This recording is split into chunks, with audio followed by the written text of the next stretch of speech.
still capable of doing that. That's a mistake, especially at the beginning of a game, the first half of a game, because that's energy that you're burning that you as an older player are not going to regenerate for that game. You're going to burn yourself out the more you do that. You as the older player have earned the right and hypothetically, theoretically, the respect of the younger players that, like, if there's a loose ball towards the beginning of the game, you as the older guy, the obviously older guy, you're not going to chase down those loose balls. You're not going to hustle and sprint for loose balls. Like, that's their job. They're younger. They're supposed to do that. It's your job, your responsibility to keep yourself in good enough shape and condition to be able to perform physically at the end of hypothetically, theoretically close games, and so you can make the right decisions and have the energy to execute those decisions in those key moments. And by execute, I'm not talking necessarily about scoring, because you're the old guy. Like, you are probably not going to be as an effective scorer as your teammates who are younger and more physically able than you are.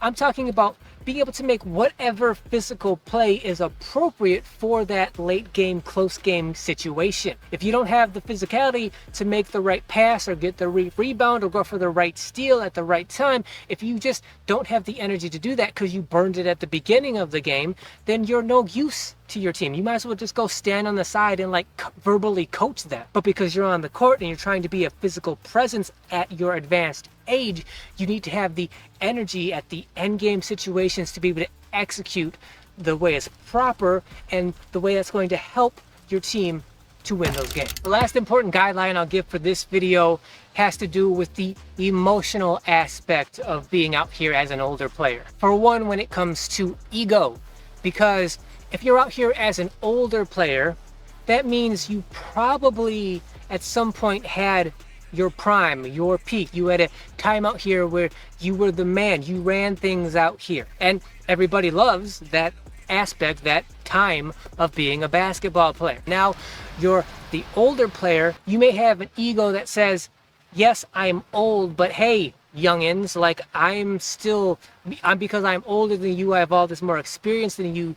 You need to sort of, give me undying respect because I'm the older player. My advice for that is you gotta let it go, right? It's easier said than done, but you gotta move past that. It's not your game anymore. This is a young man's game, a young man's sport. You had your time, and your time was great, and it should be acknowledged and respected, but these young players, they don't know you. They weren't there for your prime. They don't know any of that.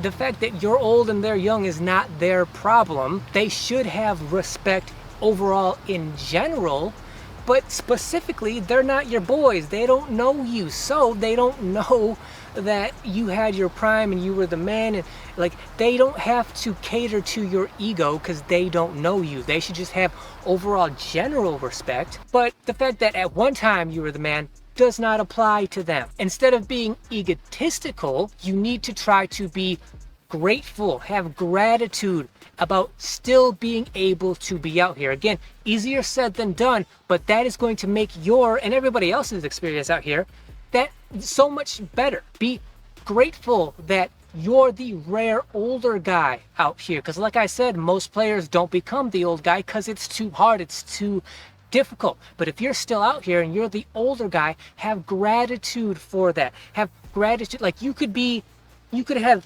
major injuries that you never really recovered from that keep you off. You could have never even had your prime because maybe you had an injury that takes you out, but that didn't happen to you, or maybe it did.